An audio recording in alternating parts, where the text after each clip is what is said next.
একটা বলো বন্ধু। হ্যাঁ কিছু একটা বলো শান্ত ভাই, কিছু বলবেন? বাংলাদেশের ব্যাপারে কিছু বলেন না, বাংলাদেশের অবস্থা কিরকম আছে?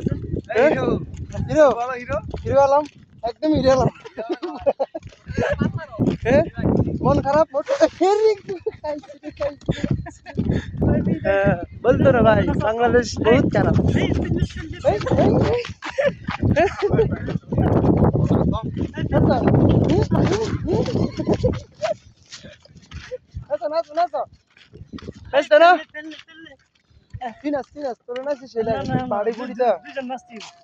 তোর আয় তো মোবাইল দিয়ে চাটিয়ে নিচ্ছাম।